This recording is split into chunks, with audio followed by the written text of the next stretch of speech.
How's it going? This is Mike over at Monster Mobile Marketing, and today I am bringing you the app pick of the week video review of Darkbreakers: Last Hope for Humanity, brought to you by Wet Productions. I'm going to go ahead and jump into the app here. Now, if you've ever played Clash of the Clans, the highly popular iOS game, you will easily kind of get the idea of what this game is all about. The main difference, in my opinion, is I'm not into the cartoony kind of games, which I think Clash of the Clans is. I think Darkbreakers is a little more just polished, so to speak. More realistic. I mean, it's still got like a little cartoon feel to it, but it just doesn't have that, Saturday morning cartoon effect to it. Now, in the upper left-hand corner, we've got our username, Monster Mike, and right underneath that, we've got a trophy, which kind of stands for our ranking and our honor. And right beneath that, we've got a little arrow. We can go ahead and click on that. And this is a multiplayer game, so you can go ahead and chat amongst other users and get into alliances and such things like that. We're going to go ahead and click that. Now, right beneath that, we've got a little clipboard, which is our log. And we can go ahead and replay battles that we've done and see the honor that we've gained and who we attacked. And if we go ahead and click on one, we can actually go into their colony, as I like to call it, and we can visit them. And we can actually plot out a strategy if we decide to attack that user. We're going to go back home here. Now at the bottom left-hand corner, of course, we've got the battle button. Now real quick, going back into the log, recently in the new update, the developer decided to put a revenge button right beneath the replay button over to the right there. Now if somebody attacks your colony, you actually have the ability to go in and get revenge on that person that attacked you, which is a highly awesome feature, I think. It was a great add-on in the recent update here. Now moving on to the upper right hand corner, as you can see, we've got Life Force and Metal Ores, which you can see we have a current max of. Now we can increase that through upgrading our buildings, which over here is our Life Force, which is based on the yellow bar in the upper right hand corner. We can go ahead and click on that, and we can collect those. Now you see down at the bottom there, it tells you what level that building is. Now real quick, you'll notice that we've got a few of those buildings under construction. Now they're currently being upgraded, therefore we can get more Life Force from those extractors on an hourly basis. It basically increases the amount of Life Force you can get per hour.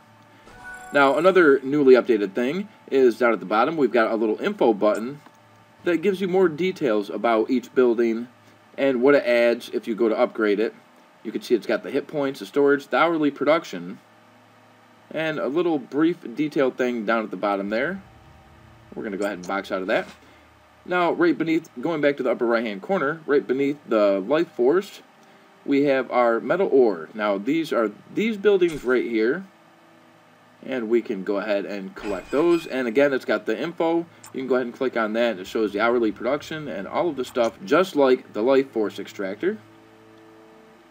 Now, we built up our colony pretty good. Now, one of the main things is strategy. Now, you can see we've got a ton of walls. We're going to go ahead and zoom in here, which we can do with our 2 fingers. And we've got our walls that we can click on, and we can upgrade those by using Metal Ore, and we can check out the info on those as well. Now, this is how you protect your Metal Ore and your buildings and such. Going back to the menu, on the lower right hand side, we've got a little trophy, which basically pulls up the top players. Again, it's a multiplayer game, and you can go ahead and click on top alliances down at the bottom there as well. We will box out of that. Now we can simply go into the market, where you can add structures. Now, another new feature in this update is once you run out, they pretty much gray out the things that you can no longer add. And we've gone ahead and added every structure into our colony. And we can go ahead and box out of that. We'll go back into the market and go to resources. Now, this is where the in-app purchases come into play. Now, you get a certain amount of runes, and you can also dig runes by removing trees throughout your land. And you can go ahead and use these runes in order to upgrade buildings faster, all kinds of stuff. You can fill up your storages by 50%, 100%, even 10%, and you can even buy more runes in order to speed up the process and build a beast of a colony. We're going to go ahead and box out of that, and we'll zoom out real quick here. And again, this is solely based on strategy. You want to build up the best defense you can. And here we've got our level 6 guard tower, where we can go ahead and you can see the white circle around that, which shows the range of the firepower that we currently have. And you can go ahead and click upgrade on that, and that will show the hit points, damage, and attack range added. And you can feel free to upgrade that if you want. We're going to go ahead and box out of that. And another good defense are the mortars, and you can upgrade those as well. Going to the info, it shows the level, as with anything else. Alright, now we're going to go ahead and train some soldiers real quick, and you can also upgrade these. You can use runes to finish trainings to speed up that process. You can click on the info. Gives you all the details that you need. We're going to go ahead and train some more soldiers. Now, we can go ahead and scroll across. Now, as you upgrade, it unlocks more soldiers. Your demolition expert and so forth. Down at the bottom, it shows you the amount of soldiers that are currently there. And you can go ahead and tap on what soldiers you'd like to add to use for battle. And we've gone ahead and done that. Now, real quick, another building that is extremely cool is a workshop. Now, you can go ahead and click on the research here. And actually, we have one in progress. So I can't really show you that, but you can upgrade your soldiers to add more tech to their arsenal and level them up, so to speak, in order to make them better soldiers when you're out on a battle. Speaking of battles, we're going to go ahead and jump into a battle real quick and show you exactly how it works. But before we do that, we're going to go ahead and show you the runes button right beneath the metal ore in the upper right hand corner. You click on that, and that will take you back pretty much to the market screen where you can go ahead and purchase more, or you can fill up your ore storages and life force extractors. We're going to go ahead and box out of that and jump into a quick battle here.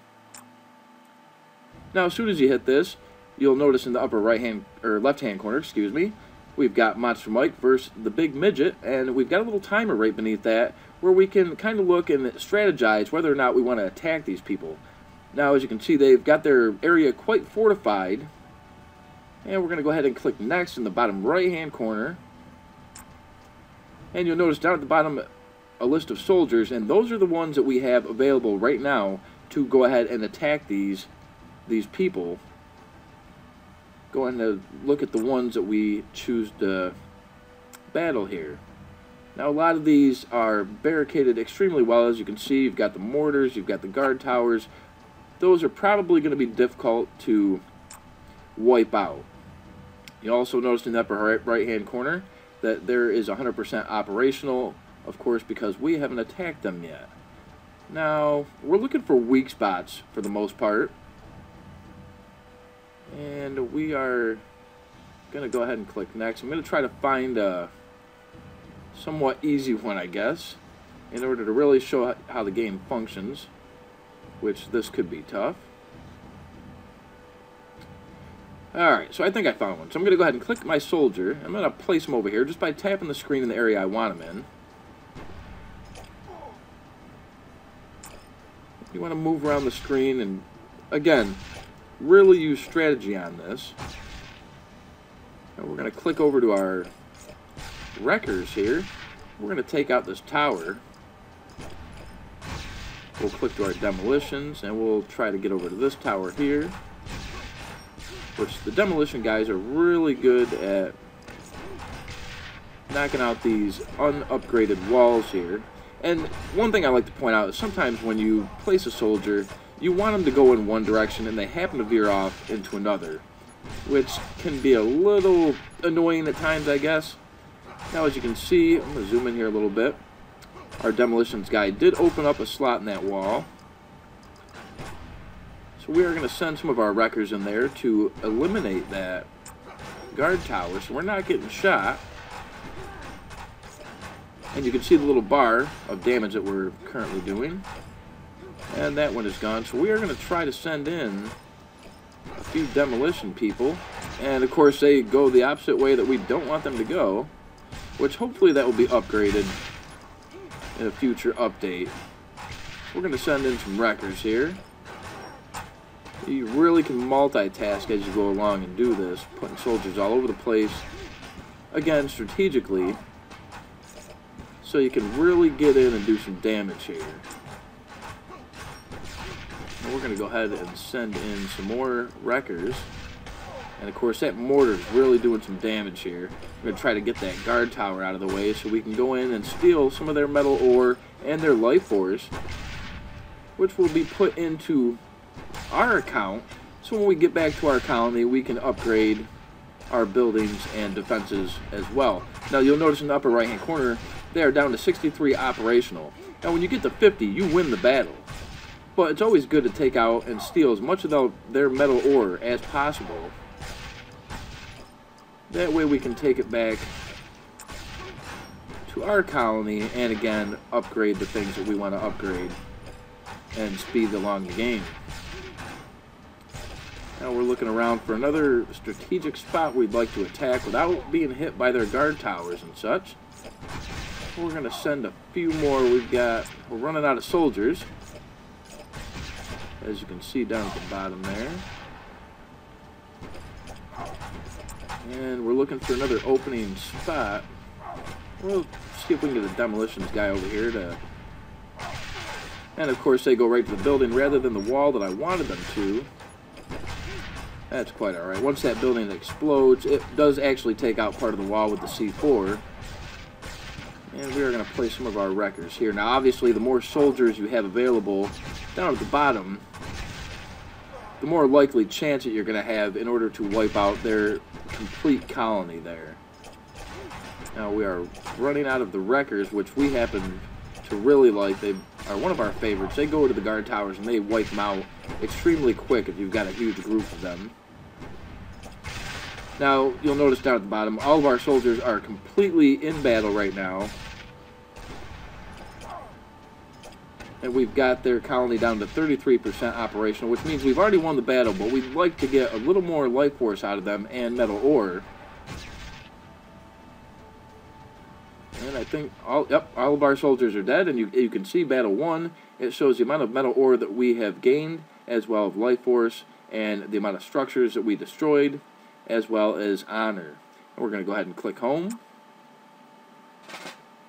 And everything that we just destroyed and took from them now belongs to us in terms of their life force and the metal ores that we gained in that battle. Now what you want to do is go back and train more soldiers, which some of them were actually queued up already. That way we can go into a battle very shortly. Now this is a time-based game, so you kind of have to wait on certain things, especially when you get to the higher levels. If you run out of runes, like we have, we're down to 6, as you can see, over in the upper right-hand corner. So I'm going to go ahead and wrap this up. Now, Darkbreakers is available for free on all your iOS devices with in-app purchases. And I want to make sure that you guys go pick this up because, like I said at the beginning of this video review, this is our app pick of the week. It is insanely addicting to build up your forces and create an awesome colony. As always, this is Mike over at Monster Mobile Marketing, and we'll catch you next time.